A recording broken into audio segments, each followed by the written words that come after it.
नमस्कार, मैं हूं अंकुर और आप देख रहे हैं सत्य हिंदी का न्यूज बुलेटिन। एक नजर अब तक की सुर्खियों पर। सेक्सुअल हैरेसमेंट के मामले में ब्रजभूषण शरण सिंह को झटका लगा है। दिल्ली पुलिस ने राउज एवेन्यू कोर्ट से कहा है कि ब्रजभूषण शरण सिंह ने कथित तौर पर पहलवानों को धमकी दी और उन्हें चुप रहने को कहा। दिल्ली पुलिस ने पहलवानों द्वारा भाजपा सांसद के खिलाफ दर्ज कथित यौन उत्पीड़न मामले की सुनवाई के दौरान राउज एवेन्यू कोर्ट को यह बताया। दिल्ली पुलिस की ओर से यह दलील गुरुवार को दी गई। उसने पूर्व WFI प्रमुख के खिलाफ आरोप तय करने के बारे में नए सिरे से बहस शुरू की है। इंडिया टुडे की रिपोर्ट के अनुसार ब्रजभूषण पर उत्पीड़न का आरोप लगाने वाली पहलवानों के बयान पढ़ते हुए दिल्ली पुलिस के वकील ने कहा, आगे कुश्ती खेलनी है तो चुप रहना। मैं किसी का करियर बना सकता हूं, बिगाड़ भी सकता हूं। अगर मैं किसी का करियर बना सकता हूं तो उसे बर्बाद भी कर सकता हूं। रिपोर्ट के अनुसार दिल्ली पुलिस के वकील अतुल श्रीवास्तव ने तर्क दिया कि ब्रजभूषण की धमकी भरी टिप्पणी भारतीय दंड संहिता यानी IPC की धारा 506 के तहत अपराध है। एक अन्य शिकायतकर्ता के बयान का हवाला देते हुए श्रीवास्तव ने कहा कि ब्रजभूषण ने उनसे पूछा, मैं धोती कुर्ता में कैसा लग रहा था। वकील ने कोर्ट में कहा, क्या ये एक लड़की से पूछा जाने वाला सवाल है। दिल्ली पुलिस के वकील ने ब्रजभूषण द्वारा एक पहलवान को गले लगाने और फिर उसे पिता जैसे कृत्य बताने की घटना का भी जिक्र किया। पुलिस के वकील ने कहा, उन्होंने कहा कि उन्होंने पिता तुल्य होने के नाते ऐसा किया। दोषी मन हमेशा सचेत रहता है। उन्होंने ये स्पष्टीकरण क्यों दिया। ब्रजभूषण पर महिला पहलवानों ने गंभीर आरोप लगाए। महिला पहलवानों से यौन उत्पीड़न को लेकर दिल्ली पुलिस की चार्जशीट में कैसरगंज से बीजेपी सांसद ब्रजभूषण पर यौन उत्पीड़न, छेड़छाड़ और महिला पहलवानों का पीछा करने का आरोप लगाया गया था। दिल्ली पुलिस ने पहले अदालत से कहा था कि आरोपी ब्रजभूषण ने महिला पहलवानों का सेक्सुअल हैरेसमेंट करने का कोई मौका नहीं छोड़ा। दिल्ली पुलिस ने कहा कि ताजिकिस्तान में एक कार्यक्रम के दौरान ब्रजभूषण ने एक महिला पहलवान को जबरन गले लगाया और बाद में अपने कृत्य को यह कहकर सही ठहराया कि उन्होंने ऐसा एक पिता की तरह किया। महिला पहलवानों द्वारा दिल्ली में दर्ज कराई गई FIR में ऐसी ही यौन उत्पीड़न की शिकायतें की गई हैं। एक पीड़ित महिला की शिकायत में कहा गया है कि जिस दिन महिला पहलवान ने एक प्रमुख चैंपियनशिप में स्वर्ण पदक जीता, उन्होंने उसे अपने कमरे में बुलाया, उसे उसकी इच्छा के विरुद्ध अपने बिस्तर पर बैठाया और उसकी सहमति के बिना उसे जबरदस्ती गले लगाया। इसमें कहा गया है कि इसके बाद भी वर्षों तक वो सेक्सुअल हैरेसमेंट के निरंतर कृत्य और बार बार गंदी हरकतें करता रहा।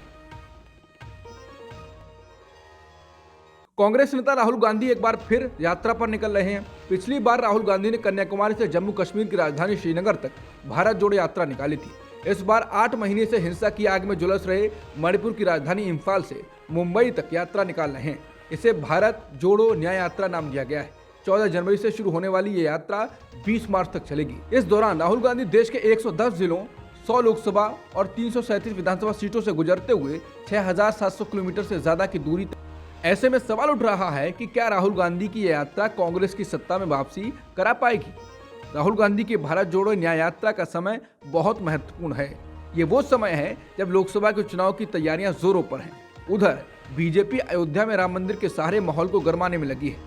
ऐसे में सवाल पैदा होता है कि क्या राहुल गांधी की भारत जोड़ो न्याय यात्रा अयोध्या के सहारे पैदा की जा रहे हिंदुत्व की नई लहर को रोक पाएगी। पिछले साल भारत जोड़ो यात्रा के दौरान राहुल गांधी ने कहा था वो नफरत के बाजार में मोहब्बत की दुकान खोलने आए हैं। इसका काफी असर पड़ा था। इस बार बीजेपी समर्थक दावा कर रहे हैं कि हिंदुत्व के तूफान में मोहब्बत की दुकान उड़ जाएगी। राहुल गांधी के सामने ये सबसे बड़ी चुनौती है। बीजेपी ने कांग्रेस की भारत जोड़ो न्याय यात्रा को लेकर उस पर निशाना साधा है। पार्टी के अध्यक्ष JP नड्डा ने जम्मू और कश्मीर में 2019 तक लागू अनुच्छेद 370 के जरिए देश तोड़ने का आरोप कांग्रेस पर लगाया है। JP नड्डा ने कहा कि भारत तेरे टुकड़े होंगे का नारा लगाने वालों के साथ खड़े होने वाले अब भारत जोड़ो यात्रा चलाने निकले हैं। उन्होंने कहा कि राहुल गांधी ने ऐसे नारे लगाने वालों के साथ खड़े होने के लिए अब तक माफी नहीं मांगी है। बीजेपी ने सोशल मीडिया साइट X पर एक ट्वीट में लिखा कि कांग्रेस भारत जोड़ो न्याय यात्रा चलाने वाली है। भारत को तोड़ने में उन्होंने कोई कसर नहीं छोड़ी। अब भारत को जोड़ने की यात्रा पर चले हैं। इंडिया गठबंधन के घटक दलों के बीच बिहार में लोकसभा सीटों को लेकर समझौता होता दिख रहा है। सूत्रों का दावा है कि बिहार के CM नीतीश कुमार और डिप्टी CM तेजस्वी यादव के बीच आगामी लोकसभा चुनाव में सीटों के बंटवारे को लेकर सहमति बन गई है। सूत्रों का दावा है कि बिहार में राजद और JDU 16 सीटों पर चुनाव लड़ सकती है। वहीं 8 सीटों को कांग्रेस और वाम दलों के लिए छोड़ा जा सकता है। माना जा रहा है कि इन 8 में से 5 कांग्रेस को और 3 सीटें वाम दलों को दी जा सकती हैं। हालांकि अभी इसकी आधिकारिक घोषणा नहीं हुई है, लेकिन माना जा रहा है कि इसी फॉर्मूले के तहत सीटों का बंटवारा होगा। हो सकता है कि इसमें 1 से 2 सीटें आगे पीछे कर इस पर अंतिम सहमति बन जाए। लोकसभा चुनाव 2024 में बीजेपी से मुकाबला करने के लिए सीटों को लेकर किसी भी तरह के विवादों से बचने के लिए कांग्रेस नई रणनीति पर काम कर रही है। रिपोर्ट के मुताबिक इंडिया गुट के सहयोगियों की खींचतान और दबाव के बीच कांग्रेस नेतृत्व ने गुरुवार को राज्य इकाइयों से कहा कि पार्टी अगले लोकसभा चुनावों में 255 सीटों पर फोकस करेगी। ये शायद 2019 के राष्ट्रीय चुनावों की तुलना में कम सीटों पर चुनाव लड़ने की उसकी तैयारी का संकेत है। पार्टी ने यह भी घोषणा की कि इंडिया के साझेदारों के साथ सीट साझा करने की बातचीत तुरंत शुरू होगी। 2024 के चुनाव को लेकर पार्टियां जोर लगाने लगी हैं। हालांकि बीजेपी और पीएम मोदी के बारे में कहा जाता है कि वो साल के 365 दिन चुनावी मोड में रहते हैं, लेकिन आधिकारिक तौर पर बीजेपी इस बार 70 दिनों में 11 बड़े पैमाने पर आउटरीच कार्यक्रम चलाने जा रही है। सूत्रों के मुताबिक 11 आउटरीच कार्यक्रम 15 मार्च से पहले पूरे हो जाएंगे। सूत्रों के हवाले से एएनआई ने बताया है कि प्रधानमंत्री मोदी के संकल्प को क्रियान्वित करने के लिए बीजेपी के राष्ट्रीय अध्यक्ष जेपी नड्डा और केंद्रीय गृह मंत्री अमित शाह के नेतृत्व में पार्टी ने अपने 4 राष्ट्रीय महासचिवों को जिम्मेदारी दी है। सभी को अलग अलग मोर्चों का प्रभार दिया गया है। इससे पहले राष्ट्रीय पदाधिकारियों के साथ बैठक में प्रधानमंत्री ने कहा कि इस देश में 4 जातियां हैं जिनके विकास के लिए हमें निरंतर प्रयास करना होगा, जिनमें गरीब, महिलाएं, किसान और युवा शामिल हैं। बीजेपी अपने मोर्चे के जरिए जमीनी स्तर तक जाएगी। देश के विभिन्न वर्गों तक पहुंचने के लिए मोर्चों को 4 कार्यक्रम दिए गए हैं। महाराष्ट्र मंत्रिमंडल ने नवंबर 2005 के बाद राज्य सरकार की सेवा में आने वाले लगभग 26,000 कर्मचारियों को पुरानी पेंशन योजना का लाभ देने के प्रस्ताव को मंजूरी दे दी है। हालांकि शर्त यह है कि ऐसे लोगों का चयन नवंबर 2005 के पहले हो गया हो। समाचार एजेंसी पीटीआई ने मुख्यमंत्री कार्यालय के हवाले से जानकारी दी है। राज्य सरकार का ताजा फैसला राज्य की सरकारी और अर्ध सरकारी सेवा के कर्मचारियों की हड़ताल करने के बाद आया है। ये कर्मचारी पुरानी पेंशन योजना लागू करने की मांग कर रहे थे। आम आदमी पार्टी ने 19 जनवरी को होने वाले राज्यसभा चुनावों के लिए दिल्ली महिला आयोग की प्रमुख स्वाति मालीवाल को अपना उम्मीदवार नॉमिनेट किया है। इसके साथ ही पार्टी ने मौजूदा सांसद संजय सिंह और एनडी गुप्ता को राज्यसभा में फिर से भेजने का फैसला किया है। न्यूज एजेंसी पीटीआई ने शुक्रवार को पार्टी के सूत्रों के हवाले से ये रिपोर्ट दी है। पार्टी की राजनीतिक मामलों की समिति के बैठक में ये फैसला लिया गया। दिल्ली की एक अदालत ने जेल में बंद आम आदमी पार्टी के सांसद संजय सिंह को राज्यसभा के लिए फिर से नामांकन करने के लिए दस्तावेजों पर हस्ताक्षर करने की अनुमति दे दी है। आम आदमी पार्टी के सांसद संजय सिंह का वर्तमान कार्यकाल 27 जनवरी 2024 को समाप्त हो रहा है। सांसद संजय सिंह के वर्तमान कार्यकाल की समाप्ति से पहले पार्टी द्वारा राज्यसभा सांसद के लिए उन्हें एक बार फिर से नामित किया गया है। अयोध्या के राम मंदिर में 22 जनवरी को रामलला की मूर्ति की प्रतिष्ठा के लिए पूरे प्रदेश में बड़े पैमाने पर कार्यक्रम होंगे। इसकी शुरुआत मकर संक्रांति से हो जाएगी। राज्य में इसके लिए 8 दिवसीय रामोत्सव बनाने की तैयारी है। उत्तर प्रदेश में भाजपा सरकार 8 दिवसीय रथ यात्रा और कलश यात्रा आयोजित करेगी। प्रदेश के सभी जिलों के गाँवों और शहरी निकायों में 14 जनवरी से इसकी शुरुआत हो रही है। इसके तहत 14 से लेकर 22 जनवरी तक सभी राम मंदिरों, हनुमान मंदिरों और वाल्मीकि मंदिरों में राम कथा, रामायण पाठ, भजन कीर्तन जैसे सांस्कृतिक कार्यक्रम कराए जाएंगे। रामायण के सुंदरकांड का निरंतर पाठ भी होगा। ये भी निर्णय लिया गया है कि प्रभु श्री राम को वैश्विक आस्था के केंद्र के तौर पर प्रचारित प्रसारित करने के लिए अयोध्या में देश विदेश के 18 से ज्यादा रामलीला स्वरूपों का मंचन किया जाएगा। इसके अतिरिक्त प्रभु श्री राम को केंद्र में रखकर विभिन्न सांस्कृतिक, पारंपरिक, लोक कला व आध्यात्मिक कार्यक्रमों का आयोजन किया जाएगा। इंडियन एक्सप्रेस की रिपोर्ट के मुताबिक सुप्रीम कोर्ट के रिटायर्ड जज संजय किशन कौल ने मोदी सरकार को लेकर अपनी राय व्यक्त की है। जब उनसे सवाल पूछा गया कि वर्तमान सरकार को लेकर क्या सोचते हैं, इस सवाल के जवाब में रिटायर्ड जज ने कहा, मौजूदा नेतृत्व को पब्लिक सपोर्ट है। ये समझना चाहिए कि हमने डेमोक्रेसी को चुना है।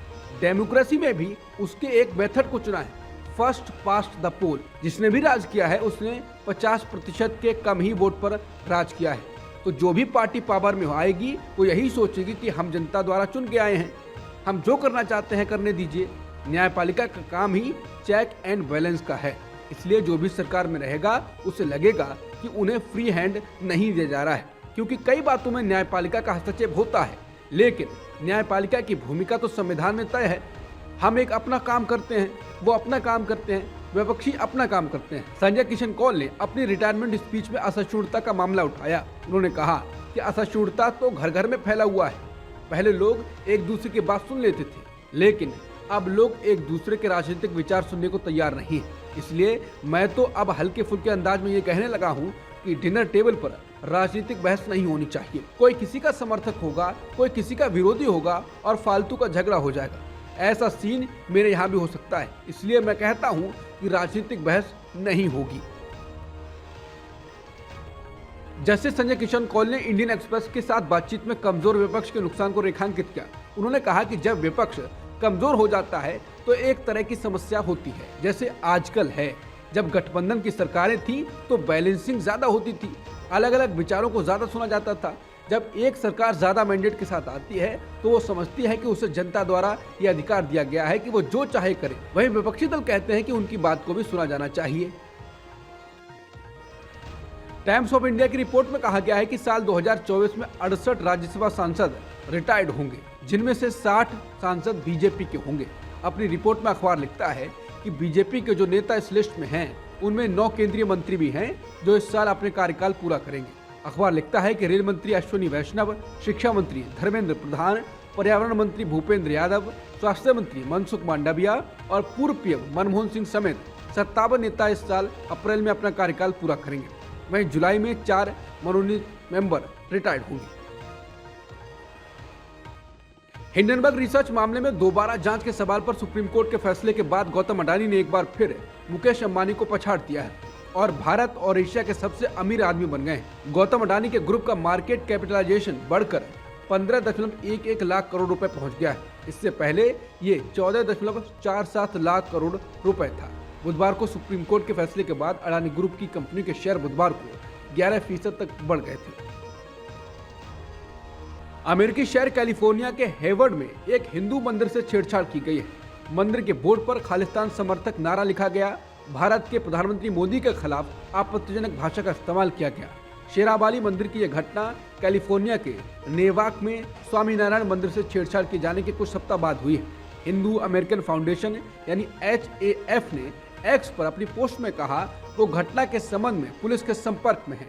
HAF ने खालिस्तान समर्थकों से बढ़ते खतरे के साथ साथ हिंदू विरोधी लोगों से सर्वव्यापी खतरे के मद्देनजर हिंदू मंदिरों से सुरक्षा कैमरे और अलार्म सिस्टम लगाने को भी कहा है। HAF ने एक्स पर एक पोस्ट में छेड़छाड़ की एक तस्वीर साझा की है। संयुक्त राष्ट्र ने कहा है कि साल 2024 में भारत की अर्थव्यवस्था में 6.2% की बढ़ोतरी हो सकती है। मजबूत घरेलू मांग के साथ मैन्युफैक्चरिंग और सर्विस सेक्टर दोनों में अच्छी बढ़त की वजह से भारतीय अर्थव्यवस्था में रफ्तार देखने को मिलेगी।